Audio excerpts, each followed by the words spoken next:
Isso é simplesmente insano. O plano do Zoro acabou de derrotar, sozinho, Dory e Brogy ao mesmo tempo. Estamos falando de dois gigantes com recompensas de 1,8 bilhão de berries cada um. Monstros absolutos do Novo Mundo. E mesmo assim, depois da evolução recente do Zoro, essa luta foi praticamente trabalho leve pra ele. Mas a parte mais absurda é que essa técnica secreta dele pode ser a maior pista até agora sobre o poder final do Zoro. E pra completar, aquela previsão maluca acabou se confirmando mais uma vez. Porque finalmente descobrimos onde o Brook esteve esse tempo todo. Ele estava perseguindo a Gunko, a quem ele chama de Princesa Shuri. E no exato momento em que escuta esse nome, ela congela, fica visivelmente abalada. Brook continua dizendo que ela é a cara da princesa que ele conheceu quando era jovem. Mesmo que não seja a própria Shuri, ela com certeza deve ter algum parentesco com ela. A semelhança é absurda.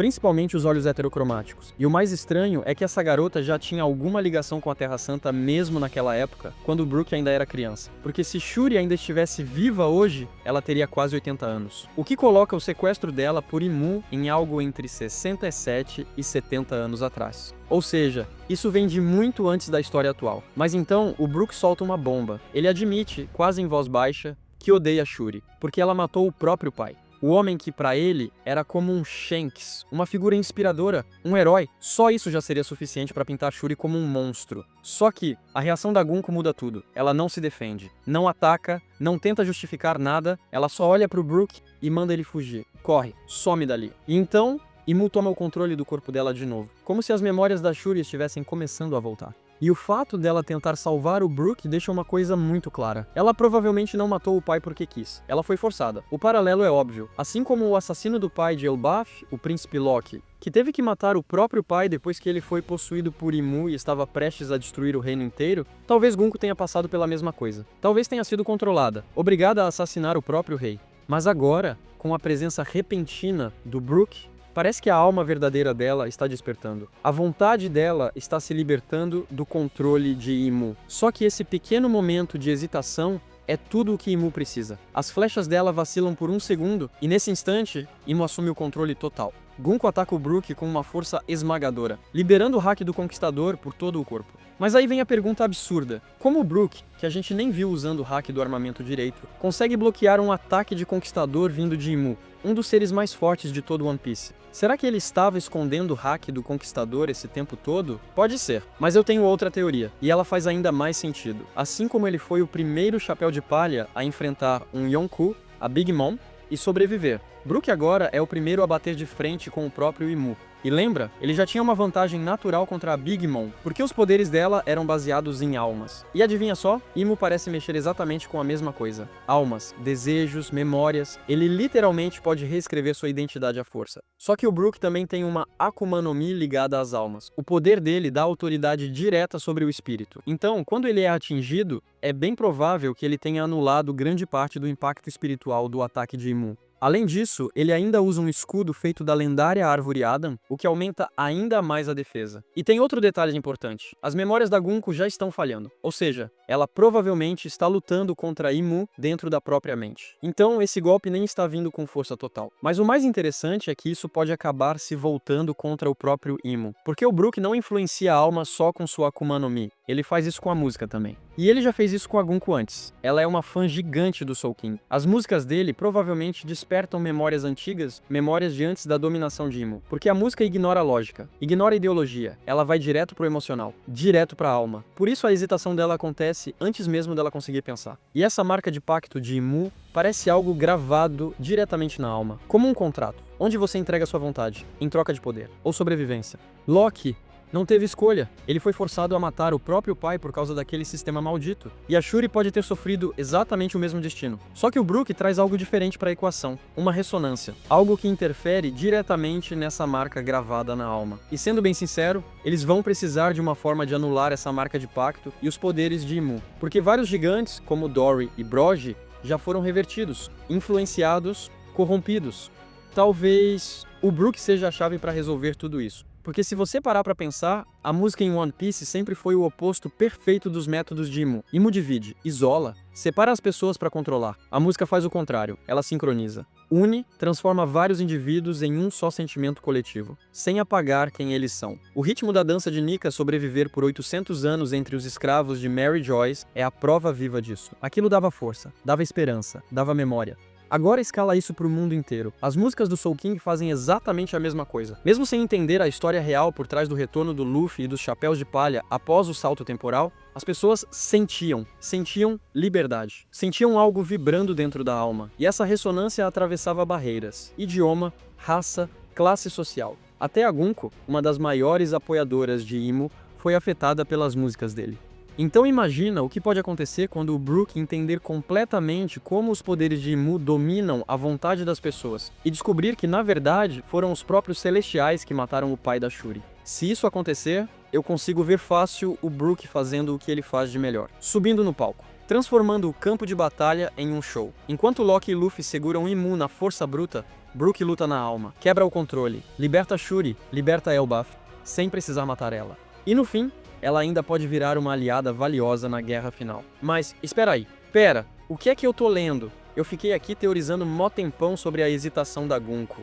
E só agora percebi o que realmente aconteceu. Cara, eu devia ter lido a página inteira antes de começar esse monólogo, porque isso aqui é o arco do Usopp. O que eu tô fazendo falando de outra pessoa? A Gunko recuperou as memórias porque o Usopp usou os poderes mentais dele. Agora tudo faz sentido. Editor, corta tudo aquilo sobre a Gunko. O verdadeiro MVP de Elbaf é o Usopp. Tá falando sério, mano? O cara simplesmente aparece no mesmo painel e segue a vida como se nada tivesse acontecido. Isso é sacanagem. E como se o Usopp já não estivesse sofrendo o suficiente nesse arco, o Oda ainda mete uma capa mostrando o coitado parecendo que tá fazendo um esforço absurdo atrás de uma árvore enquanto o Chopper observa. Humilhação gratuita. Mas enfim, voltando pra guerra. Os gigantes revertidos estão marchando ao lado de Jaru, totalmente influenciados pela vontade de Imu. E tem uma diferença importante aqui. Eles não estão sendo controlados diretamente. Estão sendo influenciados, as memórias continuam intactas. Diferente da Gunko. Só que os sentimentos negativos foram amplificados. Eles zombam dos guerreiros. Ridicularizam o sonho de unir todos os gigantes do mundo. Como se esse sonho nunca fosse acontecer. É aí que o Zoro recebe o sinal verde. Autorização total pra cortar esses caras sem dó. E ele não perde tempo. Salta pro alto pra não ficar cercado pelos gigantes. Lá de cima, ele ativa uma técnica secreta, estilo 3 espadas, cruzamento dos 6 caminhos. A gente já viu isso 2 vezes antes. Contra o Kraken, na Ilha dos Homens-Peixe. E depois no telhado de Onigashima, numa versão com chamas, contra o Prometheus da Big Mom. Mas agora é diferente. Depois de finalmente aceitar que tem hack do Conquistador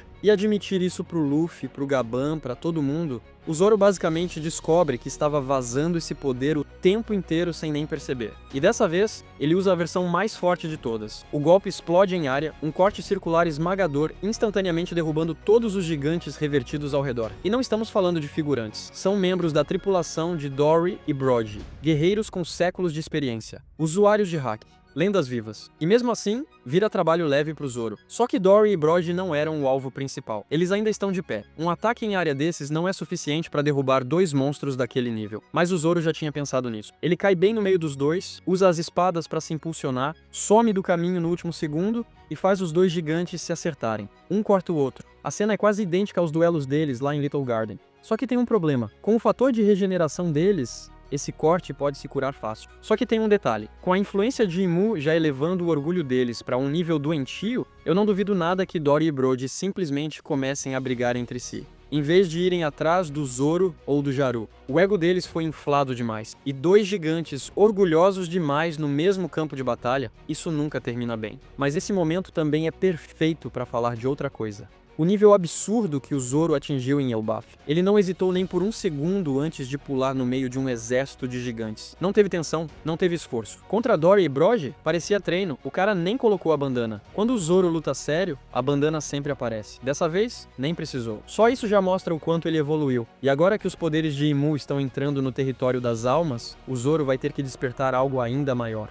O verdadeiro poder da sua espada mais antiga, a mais importante, a mais forte, a Wado Ichimonji. Se você reparar, a gente já viu manifestações da personalidade de praticamente todas as espadas do Zoro, menos a Wado, e é justamente essa que deve ser a chave final. Porque, no fim das contas, a espada de um espadachim é a manifestação da sua vontade. A gente já viu esse conceito antes, objetos herdando vontades, como o espírito do Going Merry, o Klabautermann. E se você parar pra pensar, as próprias Akuma no Mi funcionam do mesmo jeito. Tudo em One Piece carrega vontade. Quando falamos de espadas, o ferreiro dá a forma, mas é o usuário que dá a alma. Com o tempo, o espadachim imprime seu hack na lâmina, e quando esse vínculo atinge o auge, a espada se torna negra, vira uma lâmina negra, o nível máximo de sincronização. O Zoro já sentiu isso várias vezes, a natureza violenta da Sandai Kitetsu, a dificuldade de controlar a Shusui e a Enma literalmente drenando todo o haki dele até quase matar ele. Quando julgou que ele não era digno, para dominar de verdade suas espadas, o Zoro precisa aprender a ouvir elas, quase como a voz de todas as coisas. Uma comunicação direta entre vontade e lâmina. Com o tempo, cada espada vai refletir um pedaço diferente da jornada dele, e juntas vão formar o poder definitivo de um deus espadachim. A primeira a se manifestar foi a Sandai Kitetsu. E isso aconteceu muito antes do Zoro entender o que estava fazendo. Ele foi atraído por ela instintivamente. No meio de várias espadas, escolheu logo a amaldiçoada. E a espada escolheu ele de volta, quando poupou o braço dele. Mas o Zoro sempre chamou ela de problemática, sanguinária, sedenta por corte, uma lâmina que queria matar. Por isso ele sempre prestou mais atenção nela no pré-time skip, o que explica ter sido a primeira a despertar em batalha. Já a Wado Ichimonji, ele carrega desde a infância, desde a Kuina, mas ironicamente, ele nunca tinha realmente se comunicado com ela. Eles não estavam na mesma sintonia, ele nem sabia como fazer isso. Só foi aprender durante a luta contra o Mr. 1, em Alabasta. Quando ele entendeu a respiração de todas as coisas, naquele momento, ele disse que sua espada finalmente entendia sua vontade. E qual é a vontade do Zoro? Cortar tudo, superar qualquer obstáculo e se tornar o maior espadachim do mundo. A Sandai Kitetsu, sendo amaldiçoada e ligada à morte, amplificou esse desejo. E aí entra o Ashura. Nas tradições budistas, os Ashuras são seres movidos por desejo, fúria e emoções extremas. Perfeito pro Zoro. A Kitetsu, praticamente um demônio vivo, manifestou isso. E deu origem ao estilo das 9 espadas, triplicando o poder dele instantaneamente. Muita gente acha que o Ashura é hack do Conquistador, mas na real é a vontade do Zoro, filtrada pela natureza violenta da Kitetsu. Depois veio a Enma, o próximo estágio. Mesmo sendo a espada mais nova, é a mais experiente. Foi usada por Oden por mais de 20 anos. Enfrentou monstros como Roger e Barba Branca.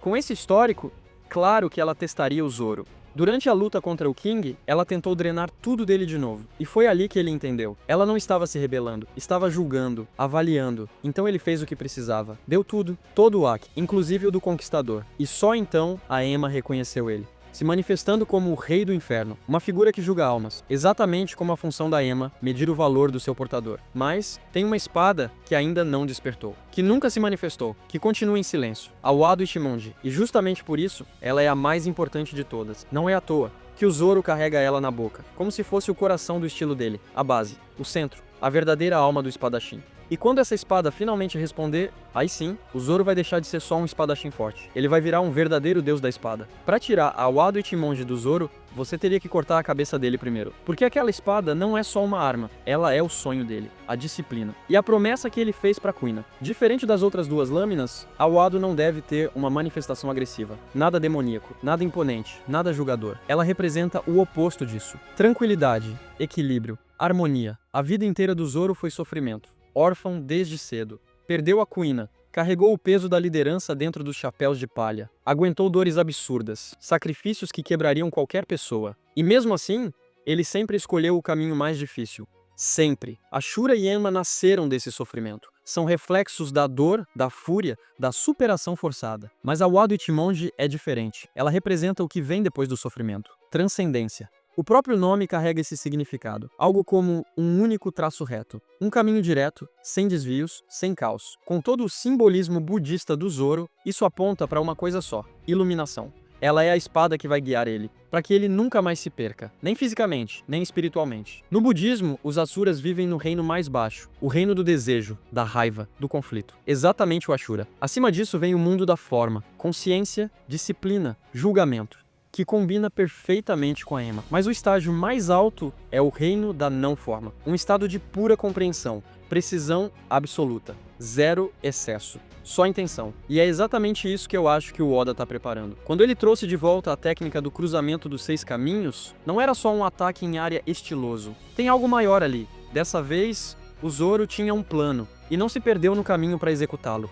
Para derrotar seres imortais alimentados pelo poder de Imu, não adianta só força bruta. Os cortes dele precisam ir além da matéria, além do corpo, precisam atingir o conceito, a essência. Lembra do que o Kozaburo disse? O maior espadachim é aquele que consegue escolher não cortar uma folha. Controle absoluto. Então imagina isso. E se o despertar da Wado Ichimonji permitir que o Zoro corte a imortalidade de Imu sem cortar a pessoa fisicamente? Um corte que atinge o poder, a alma, o vínculo. Não a carne. Um nível de hack numa frequência que ele ainda nem alcançou. Algo além dos 6 caminhos. A gente já viu espadachins cortando até hack. O próprio Shanks é conhecido por neutralizar a observação. Para superar o Mihawk, que tá no mesmo patamar dele, o Zoro vai precisar desse nível. E contra o Shiryu, que é invisível e imprevisível, ataques normais nunca vão funcionar. Mas um corte que atinge a essência? Aí não tem como escapar. A Wado Ichimonji vai ser a resposta. Mas voltando pro capítulo, o caos continua. O Nika maligno acabou de aparecer, e ele tá prestes a massacrar o esquadrão de resgate das crianças. Não o time da Ripley, o outro grupo. Quando eles se aproximam dos pequenos, o deus da destruição bloqueia o caminho. Só que aí, Gerd, Rodo, Goldberg, os 3 generais, disparam um ataque conjunto absurdo, tipo uma soberania explosiva em equipe. O golpe atravessa o Nika maligno inteiro, lança ele voando direto na direção do Sanjidi. E o gênio tenta rebater, só que acerta com tanta força que manda o bicho direto pro navio onde as crianças iam embarcar, destruindo completamente o plano deles. Ou seja, mesmo sendo o pesadelo dos vilões, o Nika ainda salva o dia sem querer. Sério, quando ele voltar pra Mary Joyce, Imu vai apagar esse cara da existência. Olha só a cara dele, ele sabe que tá morto. Mas é isso. Obrigado por assistir. Semana que vem tem capítulo novo, a gente se vê no próximo vídeo.